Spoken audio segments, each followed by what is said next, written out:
everyone. I'm Linda Nickell, and welcome to the Texas Women Photographers Circle. This is our monthly meetup, and here with me this evening are our moderators, Leslie Sessoms. She is based in the Dallas-Fort Worth area. Sue Puetz is in Georgetown, and Charlie Hickman is in San Antonio. Every month, we invite a guest to share their photography and some of their favorite tips and techniques to help us improve our photography and inspire us to try something new. The schedule for upcoming presentations is on my website at lindanickell.com, as well as the links to previous sessions on YouTube.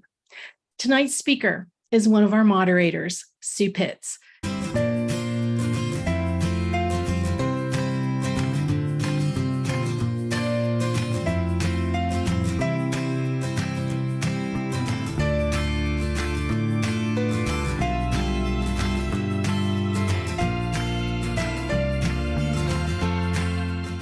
Sue is a native Texan who has an insatiable appetite for travel and adventure. She lived in a motorhome for 4 years touring the United States, and her travels have taken her underwater to swim with manatees and stingrays. She has surfed the sand dunes of the Great Sand Dunes National Park in Colorado, and she has climbed the crown of the Statue of Liberty. And these are just a few of her most memorable adventures. As a photographer, Sue continues to evolve, and she looks for opportunities to improve her work, whether it's nature photography, street and urban photography, and her passion for wildlife and travel photography. In tonight's presentation, serving nonprofits as a photographer, Sue will share lessons she's learned in volunteering for a nonprofit. She'll talk about how to get started with purpose, how to create a mutually beneficial plan, and how to keep the relationships thriving and the mistakes to avoid. If you're on Instagram, look for her at Sue S. Puetz, and you can connect with her through her website, suepuetz.com. Sue, it's nice to have you here. Not that I gave you a choice. But before you get started, I've known you for, I don't know, several years. So I feel like I'm cheating. Like I know too much about you. Yes, So I love it. But, I always feel like I skim over people's bios, and there's so much more than what I'm saying. So if there was something that you really want us to know and I kind of left out, take the opportunity to fill in the gaps. But, it's funny because you really didn't have a choice. I was like, you've got to do a presentation. And we were talking, and you said, I don't know what I should talk about. And I'm like, Sue, it's so clear to me what you should be talking about. So I don't want to say that I arm wrestled you into this topic, but this feels so right for you to be doing a presentation on your work with nonprofits. So with that, I'm going to shut up. So say hello, Sue. I thought surely you were going to go to dinner tonight. You were hoping. Yeah, I was hoping. Yeah. So, Linda hit on some spots that I didn't even know you knew about swimming with the stingrays and manatees and climbing to the top of the Statue of Liberty. And I mean, how did you know all of that? I think people underestimate my snooping abilities. So, and that's why, ladies, if you have a website and you don't have an about page, now I'm preaching, you need an about page, because people like me, when we're looking for speakers or we're looking for work to purchase, we want to know who that photographer is. And if you just give us a little bit of an insight of you, your personality, it makes that connection with people. And when you start looking at their work, I think it becomes more meaningful. So yeah, I snooped, but you had a really good, well-rounded an about page. So that's on there, by the way. Oh, I didn't know that. Okay, good. Linda, thanks so much for pestering me to give this presentation. Okay, let's say encouraging you. Encouraging me. Pestering is such a negative word. Linda and I met at the first photo fest here in Georgetown, and we've been good traveling buddies, photography buddies. And Linda, I appreciate everything you've inspired me to do, including this presentation. At least I hope. It's going to be great. Okay, so I have a math degree from the University of Texas, and I am a computer programmer by profession, but I'm also a golfer, an adventurer, and a volunteer, not necessarily in that order. My first experience with volunteering was not as a photographer. We had, I worked at a golf course, and can you hear me okay? Is that? Yep. Yes, okay. You're fine. Mm-hmm. Okay. I worked at a golf course, and it was 1995, and Tiger Woods had just come on the scene. So you can imagine what it was like with juniors, just, junior wannabes, golfer wannabes just showing up at our golf course. And we knew immediately that we had to do something about, controlling the traffic for one, and making sure it was a safe environment. Historically, people have learned how to play golf as a caddy, and they learned, the etiquette of the game, and how to be quiet, how to be still, things like that. And these juniors showed up and didn't know any of that. So we had to do something. And there was a group of senior golfers in the community that offered to organize a nonprofit to help manage the traffic. And they were so good about it. There was an attorney involved and a CPA and a couple of others, and they all played golf, and they were all really interested in helping us. So we created this 5-star junior golf program that taught etiquette, game, course, respect, etc., trying to control it and make it manageable. And then we retired. This was in 2014, I think. We sold a home on the golf course.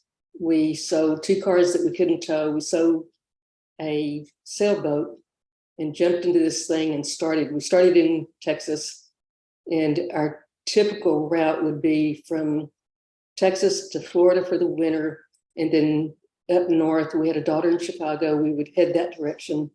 And then we had 2 kids and 4 grandkids in Montana. So we'd spend summer there, and then back down south, and then back to Texas. I have family here in Texas that we would visit. And we never took the same route twice. We tried to stay near national parks. We would park our motorhome and jump in the Jeep and go travel all around a huge radius around where we were parked. And especially exploring the national parks. That was our favorite thing to do. So we did that for 4 years, and in 400 square feet. And if you're wondering if it was a challenge, yes, it was, at least the first couple of months. He didn't have a garage to go work in, and I didn't have a garden to, work in. And we just finally realized that we were going to do this. And when we made the decision of selling all the property, we decided that we'd better do it at least 2 years, or it didn't make sense. And after about 6 months, we agreed that we would do it for 10 years. Unfortunately, we couldn't. About the 4th year, Rob started suffering from an injury that he had had several years ago, and he needed back surgery. So we had to settle down and be real people, which we weren't too excited about, but we agreed. So here are some of the escapades we did. The top left is we were soaring over Sedona, Arizona in a hot air balloon. And in the center there, I've just hiked the Narrows at Zion National Park. On the right, we both learned how to kayak in the Willamette River in Portland, Oregon. And the bottom left is me swimming with the manatees. I did that, I think, the second year we were in Florida, and it was so much fun. I did it again the next year. First time that I did it, though, as a manatee, they weigh about 800 pounds, and they're real slow, and they call them, anyway, they move slowly towards you.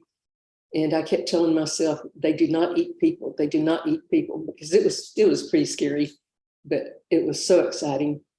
And then the picture on the bottom right is I soared over the Bridger Mountains in Montana in a glider. And I don't know if you know this, but a glider doesn't have a motor. So you're tethered to another plane and they pull you up into the air and then we drop the tether. And so we just floated on air currents for an hour. And I didn't know all of that when Rob taught me into doing this, but it was one of the best things I've done. And they don't have, I don't know if they don't have land. I don't know what they have at the bottom, but when you come in, you're basically just gliding in and can't really control slowing down or going faster or whatever. So that was pretty exciting. I may not do that one again, but I'm glad I did. When we settled down here in Georgetown, we have a couple of oak trees in our backyard, and I hung an owl box on one of the trees. And I think we started in about September, and within about a month, we had a mated pair. This is the male, and the female is what they call a red morph. She's actually a red color. And so we watched our night cam regularly. By the way, when we did this and I saw the first owl, I spent my entire winter in the back, on the patio watching them. And so this one started looking pretty desperate, and I couldn't figure out what was going on. The other one had been missing for a while, maybe a week or so, and I was really getting nervous. So I called the local wildlife rehabilitator, and they said, put a towel over the box, take it off the tree, put it in your car and bring it out. It's about maybe an 8-mile drive for me. And I was going fast. I was so anxious to get there. So when I got there, they took the box back into the back so that they could open it up and examine it and check out, see what's going on. And I was still in the front office completing the intake, my name, my address, and the reason that I was there, what was going on with the owl box.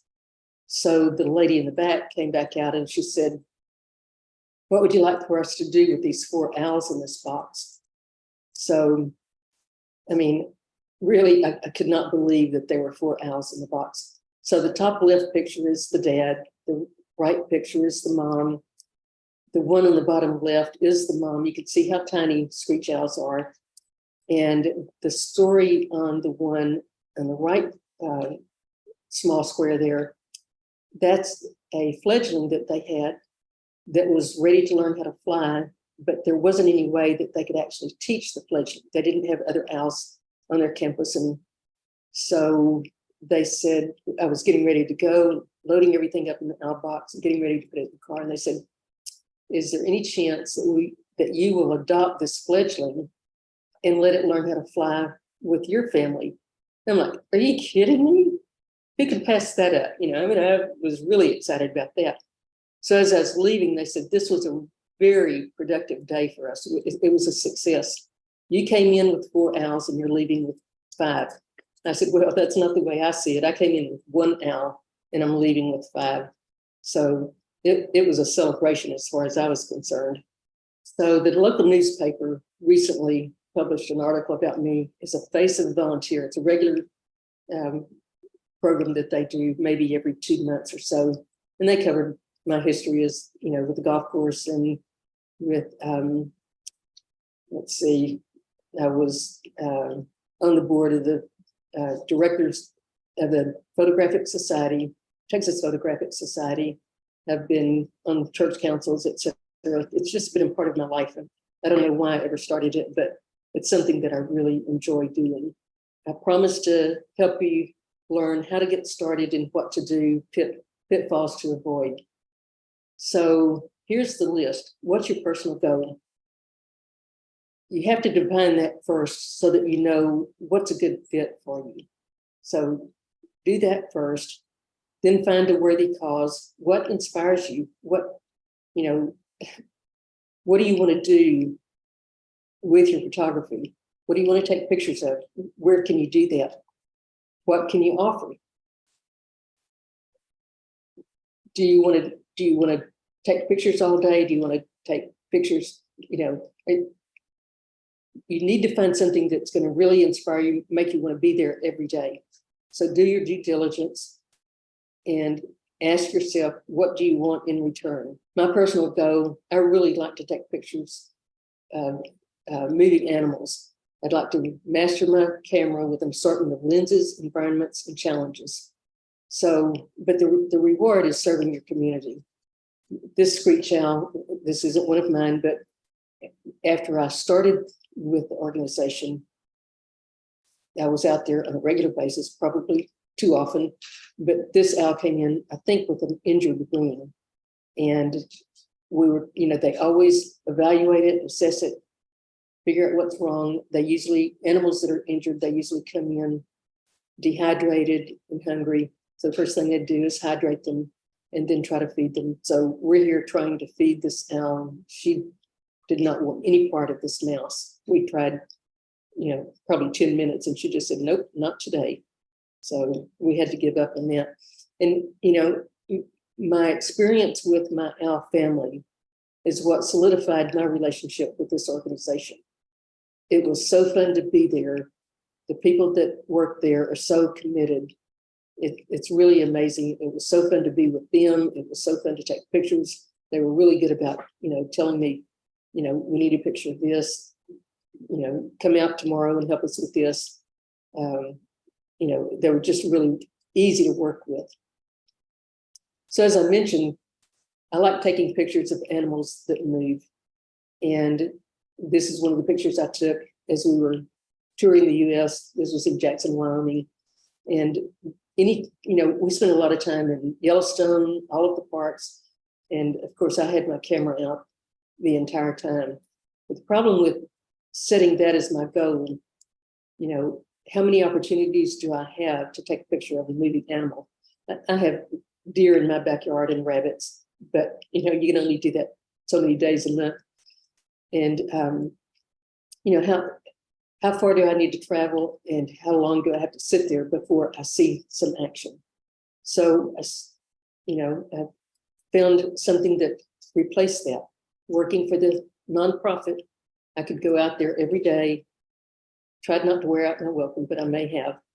But go out there every day and take pictures. So finding a worthy cause, first thing you want to do is Google nonprofits in your city. I think there are 20 some odd in our city. That includes PTAs and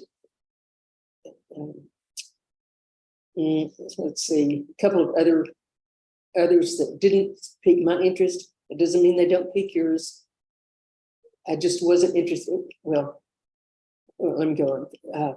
You need to flag those restrictions that have, for example, you are discouraged from taking pictures of children, and certainly you're discouraged from posting those in any way. So there may be other restrictions that limit you for what you want to do. So just flag those, put them at the bottom. If you need to visit with them later, that's fine. Then sort by the highest interest. Start with number one. If you have to go all the way to the bottom, that's okay. And then make an appointment with them. You need to visit with them and talk about, what you can offer, what you can do, how you can help them. Find out if it's a fit. Find out if, they want you there. So make an appointment and visit with them. So here was one of the early photos that I took. This owl came in injured. Something, a predator had mauled her leg.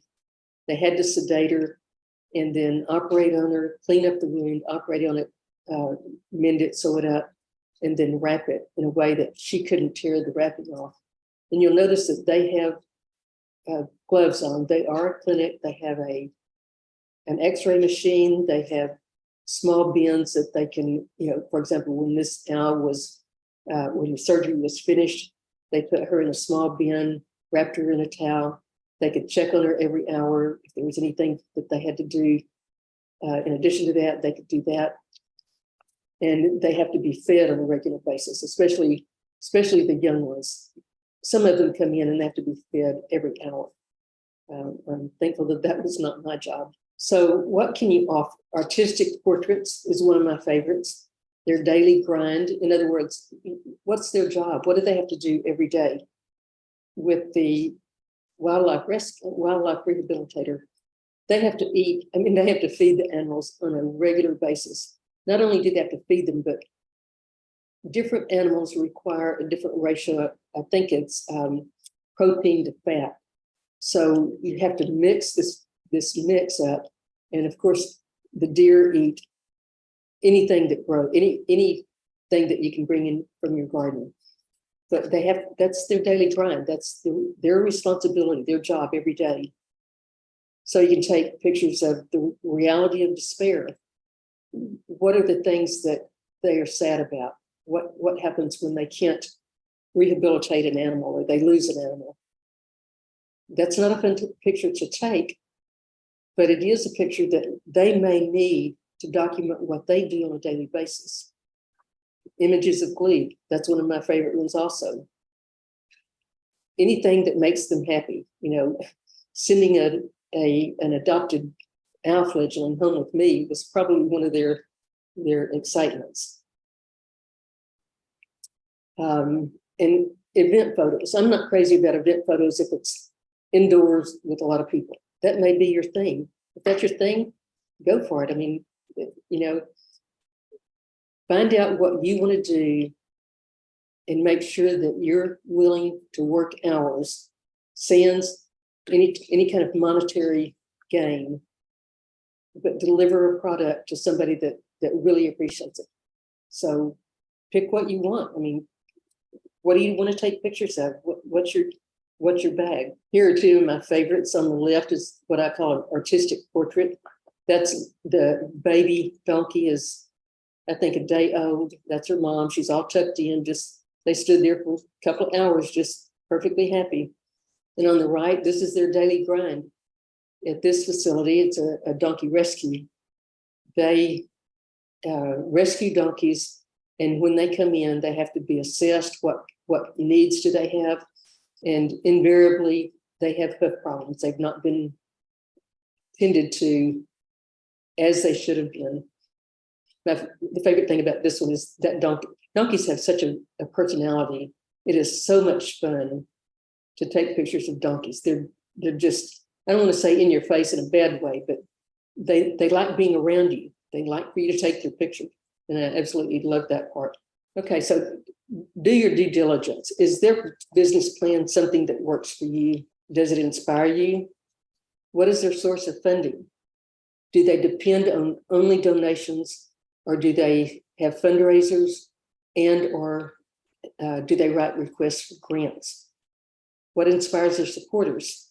Is it a picture of a distressed animal or an injured animal having surgery? Or is it when, for example, with the donkeys, a donkey is rehomed? What do they want photos for? What's the balance of paid employees to volunteers? It doesn't mean they have to have more employees and less volunteers. That's not what I'm saying. I'm just saying, what if there's only one paid employee that is there full-time and there are 20 volunteers? Is it managed well? You don't want to get in anybody's way. Are the volunteers, do they know what their job is, and are they managed well? It's not about a number. It's about the environment. Would you be comfortable working there? Are there other photographers? I don't have a problem working with other photographers either. But if they have a photographer on staff, you don't want to get in that person's way.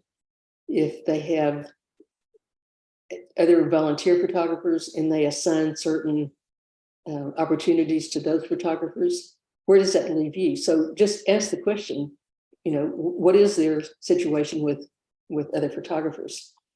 So a couple of the questions you can ask too is, what are their goals? What are their successes, and what are their grievances? Those are important things for you to know. And most important, how can you help by using your photography skills? So here are two more photos that I took. The one on the left I called Reality of Despair. This bobcat had a broken leg, came in, they had to sedate it, set the bone, and then put a cast on it. And, these aren't the fun things to see. They aren't the fun things to watch. But it may be exactly what this organization needs to encourage donors or to put in their requests for grants, showing that they really do have a good purpose and they fulfill it. The one on the right, these three characters are a permanent family there at the donkey rescue. And every time I'm out there, I always get a picture of them. I have one where the cat is just gently kind of swiping the donkey's nose, but they get along, and coexistence lives. So what do you expect in return? You want to put your logo on all of your images. It would be great if they gave you a notification of photo opportunities. Like I said earlier about if they're going to release some animals back into the wild, can you join them? It's a great place to get videos, stills, whatever. It's a good picture for them to have for their promotion. And it's also great to get a response to your shared images. It can be, all of those are great, and then they just go on. Or it could be, I really like the first two. Those are awesome. And it could even be, I wasn't crazy about the photos, but could you restage it, and could you do it maybe from a different angle? Maybe I took pictures of the people that were working on the animal, and that wasn't what they wanted. They just wanted me to focus on the animal that they were treating. So, if they ask you to come back and do it tomorrow and take it a different way, that's a good answer for you. And if they don't give you a response, you can always say, which one was your favorite? So we released these, I think there were about a dozen possums in this crate that they had rehabilitated. Like I said, they get a lot of possums, squirrels, and raccoons early in the year, and fawns. And, they feed them, they nourish them, they put them out in outdoor cages to get them used to being outdoors, and then their whole purpose is to release them. So these were released at a private preserve that was absolutely gorgeous. You can tell, it was a large preserve.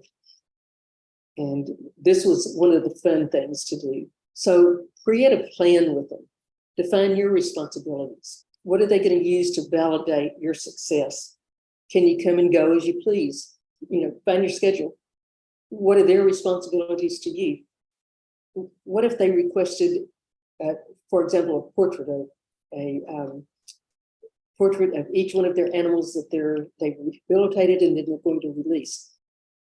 Are you going to have help staging that?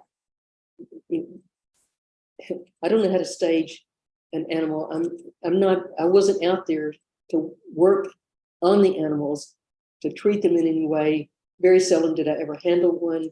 So I didn't know where they wanted them staged, and I did have help with that. What are your benefits, privileges, and access? Can you come and go as you please? Do you need to keep regular hours? If you're out there all day, can you bring your lunch? Can you take a break? Do you have access to the full facility? Can you walk around? The wildlife rehabilitator, they had a very large campus, and I wondered if I could just come in, go through the front, check in, and go out and just assess all of the animals out there, see what's going on, try to take pictures. And the last and most important thing is I suggest you create an agreement between the two of you. Here's a celebration of another goal accomplished. This owl was taken to, it's a great horned owl, and Sarah there had been training it. And when they have an owl that needs to learn how to fly again, perhaps from a broken wing or whatever, they actually just cup the owl in their hands hold the wings down, and they go out into this cage. It's about 20 feet tall, probably 20 foot square, and they just lower the animal, the bird, and then just thrust it up into the air like that. And every time I've seen it, the owl takes flight. Wow. They land way up at the top, you know, at the 20 feet up. I've never watched how they got down. That took too long, but you know, they've gained confidence to actually try it again the next time. So learn their business. Ask an employee to keep you informed. What's going on? How can you help? You know, are there other opportunities to take pictures? Where can you know, which animals just came in? Which animals are going to be released? And let me give you an example of something that happened to me one time. We were indoors. There were probably about 8 fawns it was sort of like a dog enclosure. And it was a very slick floor. It was a concrete floor, and it was very slick. And the fawns were trying to stand up and just couldn't make it. They kept sliding down. And the lady in charge there said, "We need more towels." There were a couple of towels on the floor. She said, "We need more towels." And I just turned around and looked at her. And it wasn't because I didn't want to help. It was because I had no idea where the towels were. And it took 4 steps to get to the stack of towels. And I was pretty embarrassed, but she and I both laughed. I said, "Please just tell me where they are." And I helped. Like I said, it wasn't because I didn't want to help. It was just because I didn't have any idea where the towels were. So you want to make sure you know what's going on. Just walk around, assess the building, assess the facility, assess, you know, where everything is, see what you can help with. Take pictures of things that make you happy. It can be animals, it can be people, especially people. Those people work really hard at what they do.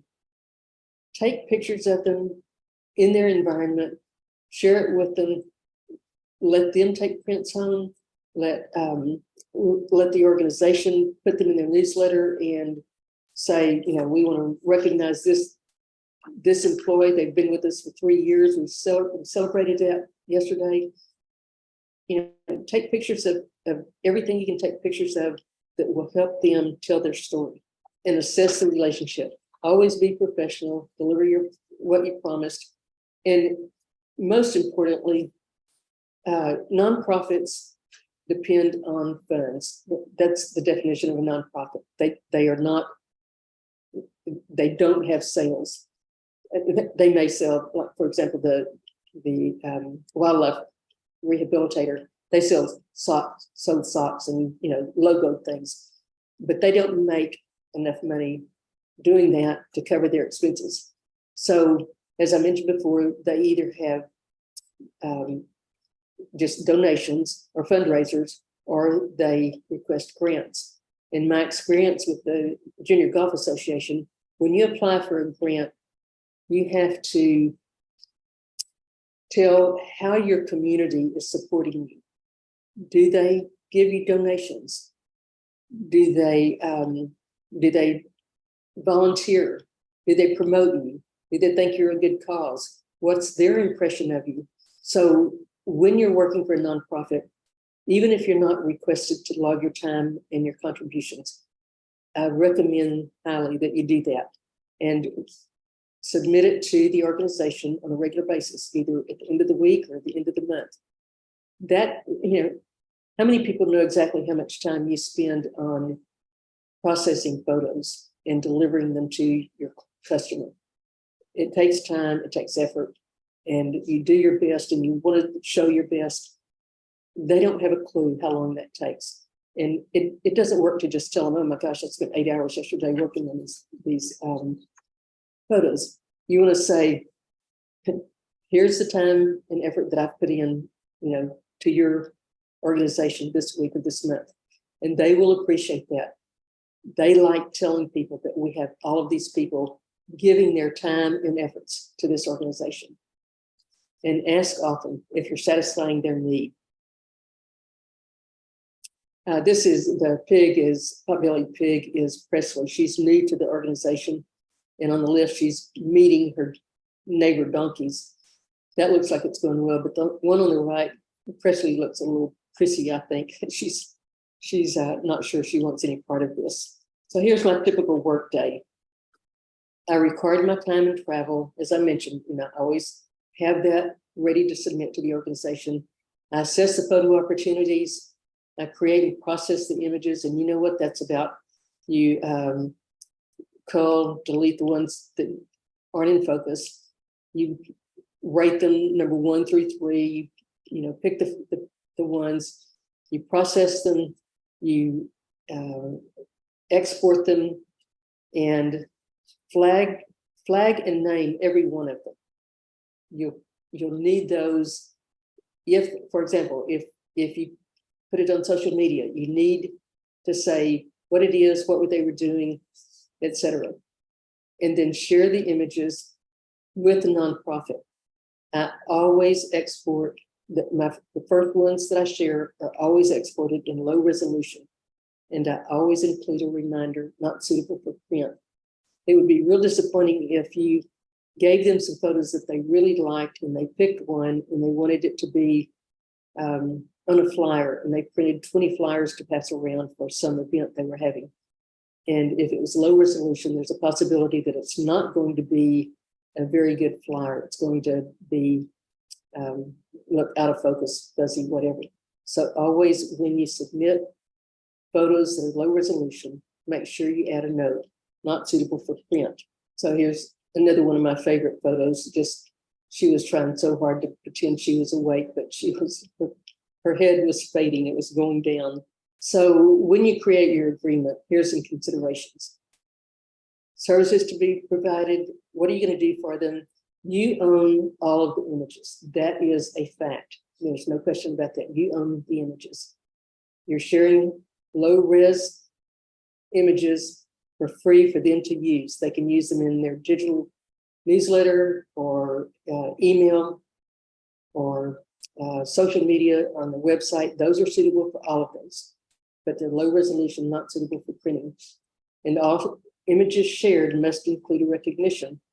I recommend just using an image of a small image of a camera and your name, and you can just create that as if it were a logo, and you can ask them to put that on everything